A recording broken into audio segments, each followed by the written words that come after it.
Powtoons is a presentation platform that really takes Google Slides or Microsoft PowerPoint to a whole new level. Teachers and students can both use this in several different applications. So once you go ahead and get an account created, you'll come to this home screen here where you can choose to start a Powtoon from scratch or build it scene by scene where they kind of have a format and outline for you to follow, or you can even customize templates that have already been created and are pretty popular. So for the purpose of this video, I'm going to start from scratch, and it's going to load here in a second. It takes a little bit of time to load, but once it loads, it's going to ask me to choose a background or a layout, and you have several that you can choose from. Powtoons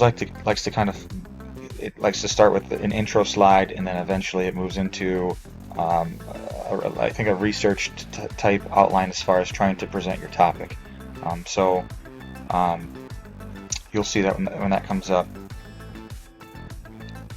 Okay, so it's telling me right now to choose a layout.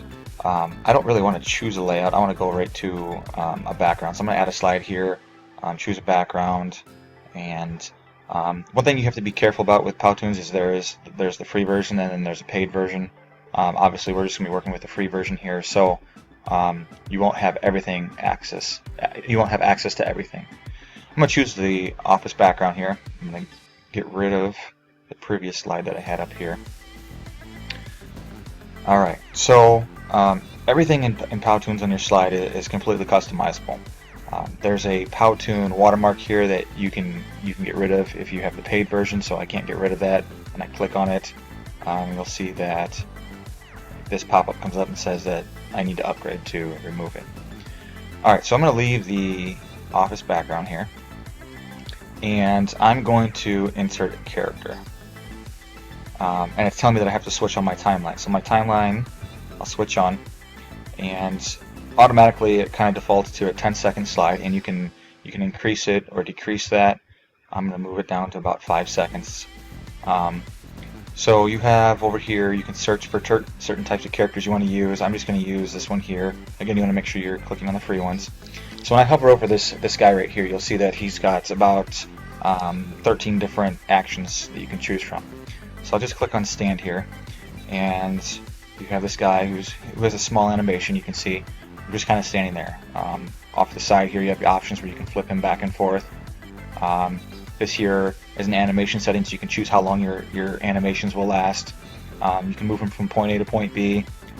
Swap means that I can change out that character with any of the other characters.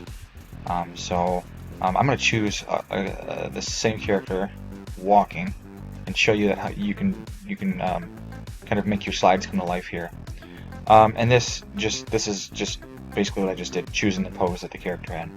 So I'm going to flip him around and start him on the left side, and I want to move him from this spot to the chair. So when I click the A to B, I want to slide him over here, have him end on the chair. Click the A here, and that's the motion that he'll take. Now down here in your timeline, the red triangle is kind of where it is on your timeline. This arrow here shows you where you're beginning, so we can choose how we want the character to enter. So he's going to enter from the right. I'm going to have him fade in. I can choose how long I want the animation to last for, so I'm going to have him go for 2.5 seconds. And then when he's done, I'm going to have him disappear, so I'm going to click no effect, because I'm going to add the same character sitting at the desk. So I'm going to change his pose up here, and I'm going to choose typing, and I'm going to have him come right down here to the chair. So it looks like he's typing. Okay, so I'm just going to kind of see what that looks like, and then we can kind of, you can hit the play button, or you can, what's nice is you can drag this red triangle across and kind of see where it is as far as the time. So I can see right now that there's already a guy sitting there, and I don't want that, so I'm going to make sure that I change that. So I'm going to move the typing down to the 2.5 second mark. So he should pop in, and I don't want him coming from the right. I'm going to click no effect here. He should pop in as soon as the walking character disappears. So the play button is going to play from where the red triangle is. This button right here is going to play from the start of the slide. So that's the one I'm going to click here. see what action we have. Okay, so you can see that he walked through. It went pretty fast there. Let's see if it slows down. Alright, so for the purpose of the slide, we'll just we could adjust that and make it a little bit easier. You can see he's sitting there typing. So now what I want to do is I want to add an object, and you can again search for any object you'd like to add, and there's just tons and tons of stuff that you can add. I'm going to add this laptop here. Zoom out a little bit. I don't know why that zoomed in. I'm going to flip it around and resize it so that it looks like he is sitting at the desk typing.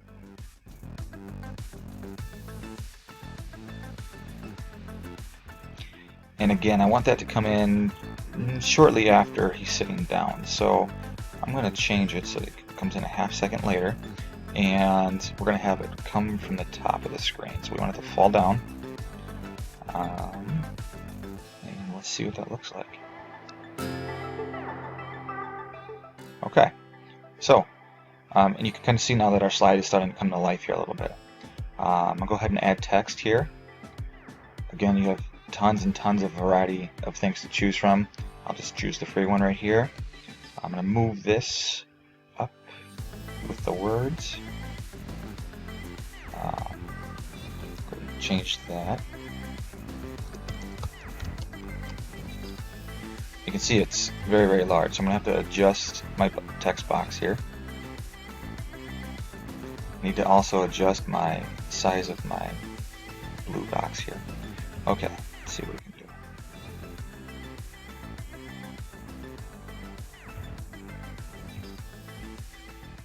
do. Okay, so again, we want to make sure that we have an animation for this as well.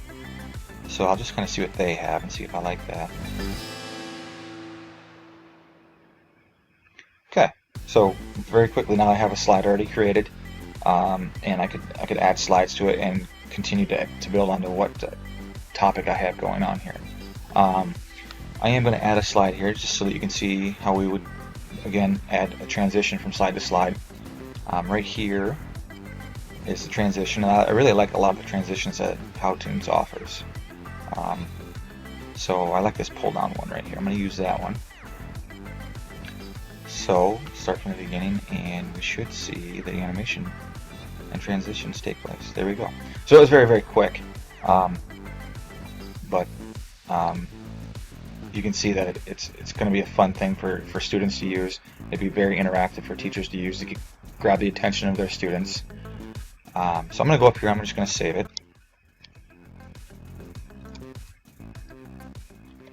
And this saves right to the Powtoons website, so it's not taking any space up in your computer.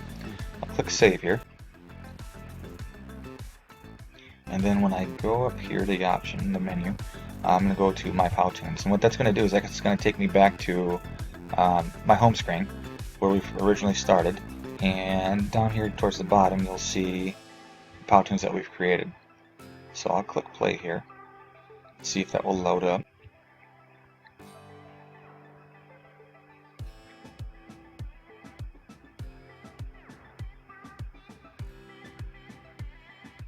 Alright, so I'll click play here.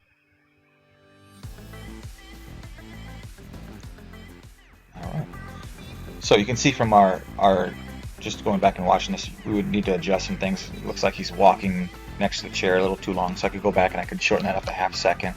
The other thing I want to kind of go over with that too is I forgot to show you the sound option. So you can add music. What Powtoons recommends is that, especially with students, is that they actually create a narrative and a script and record that in a voiceover first, and then later go back and add their presentation to their voiceover, which kind of makes sense to me. So that's something you want to keep in mind if you do plan on having students use it. I've not actually used this in the classroom. This is something I just searched for, so I'm kind of excited to see what possibilities we have in the classroom with this. Alright, so right down here you have the sound on or off, but you have a music button here. So this is your sound manager. When I click on that, I have the option of adding those voiceovers or the music or both at the same time. So I'm just going to click on this one here. Okay, that works. So I'm going to apply that. I first need to come over here and click add. Alright, I'm going to apply it. And when we go back and play this, we should have sound.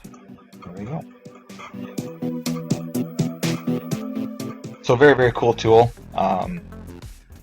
Powtoons meets ISTE standard T1A, which is the promoting and modeling of creative and innovative thinking, and T3A, which demonstrates fluency in technology and a transfer of skills from existing technology to a new technology.